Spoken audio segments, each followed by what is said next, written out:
Mirë se vini në kanalin ton, mos harroni të bëni subscribe dhe të klikoni si përzdiles për të marrë njoftimet më të reja.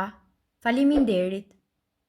Vuani nga gazrat dhe fryrja e barkut, hiqni dorë me njëherë nga këto ushqime. Ushqime të ndryshme dhe ato që kishit menduar si më të shëndetshmet mund t'ju shkaktojnë gazra. Disa nga këto ushqime janë shalqiri, fruti më i dashur i verës, i ëmbël dhe njëkohësisht freskues, një nga ushqimet më të papritura që shkakton fryrjen e stomakut. Shalqiri përmban gjithashtu fruktozë, një sheqer natyral që shpesh absorbohet jo plotësisht nga sistemi ynë, duke çuar organizmin që të prodhojë gazra. Qepa e njom, perimet me shije të fortë si për shembull qepa e njom apo hudhra, janë të pasura me një lloj fibre e cila përbëhet kryesisht nga molekulat e fruktozës, duke i bërë ato ushqime të shkaktojnë gazra. Manaferrat janë të pasura gjithashtu me antioksidant, por gjithashtu janë të mbushura me poliole, përbërës të cilët janë kryesor në zëvendësimin e sheqerit. Ky përbërës pritet gjithashtu të qëndrojë rreth sistemit tonë të tretjes për një kohë të gjatë dhe kjo mund të çojë në fryrje të tepruar. Mango është një nga frutat që përmban më shumë fruktozë se sa glukozë. Siç e përmendëm, fruktoza ishte më e vështirë për të përthithur nga trupi dhe shkakton gazra. Frutat të tjera të cilat përmbajnë shumë sheqerna dhe që e bëjnë trupin të ndihet i fryrë dhe me gazra janë kumbullat, bizelet, qepët dhe hudhrat.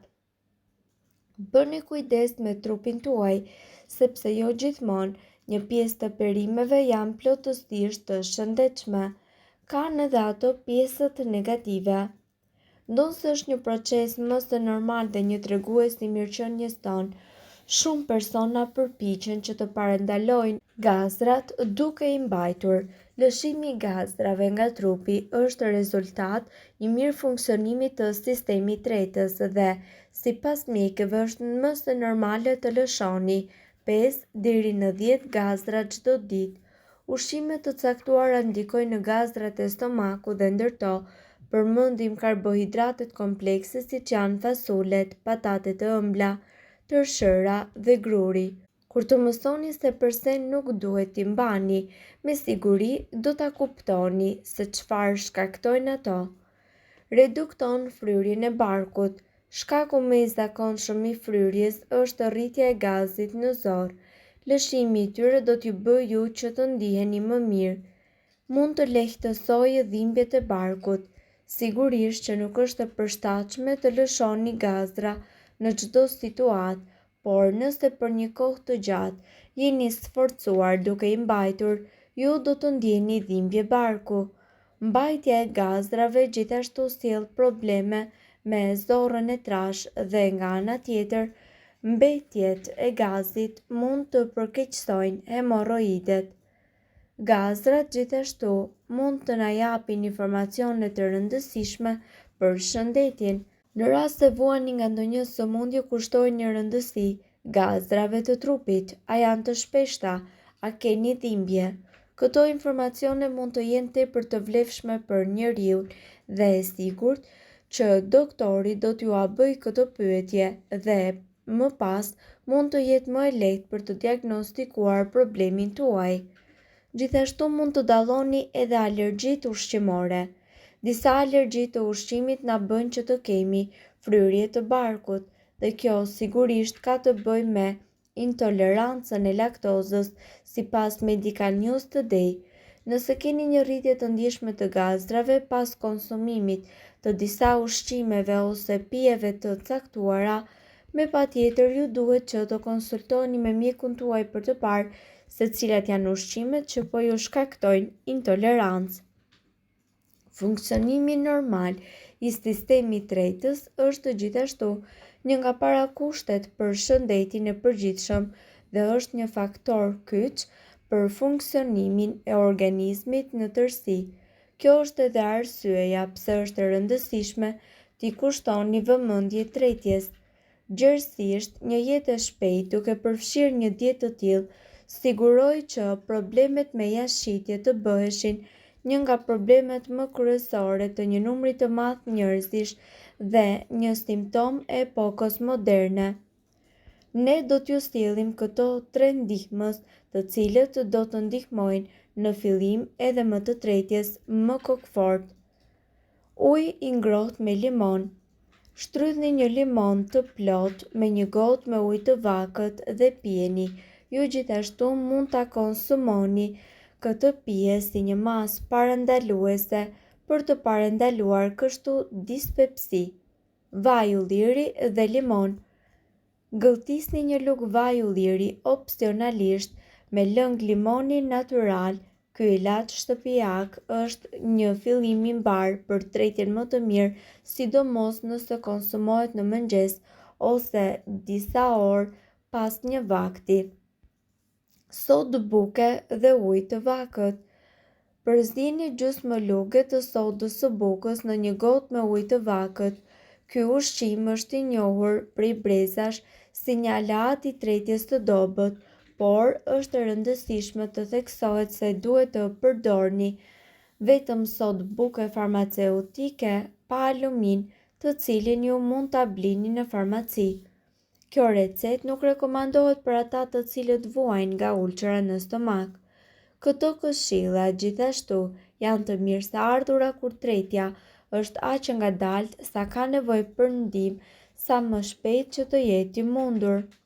Dhe për të mos ndesur dritën e kuqe të alarmit, mos harroni të përfshini në menun tuaj ditore ujë, probiotik, fruta dhe perime të pasura me fibra, fasule, karrota, brokoli, manafera, portokallet, dritrat e plota, elbi, orizi, kafë dhe tërshër.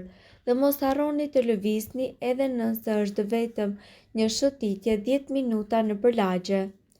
Ndërkohë, duhet të keni parasysh që të trajtoni edhe kapsllokun tuaj. Kur ushqimi i tretur qëndron në zorrën tuaj për periudha të gjata kohe, ai vazhdon të fermentohet. Ky proces i fermentimit prodhon shumë gaz, që është shpesh me erë të keqe. Hapi i parë në trajtimin e kapsllokut është pikërisht rritja e konsumit tuaj të ujit. Pirja sa më shumë ujë që të jetë e mundur do të ndihmojë që gjërat të lëvizin.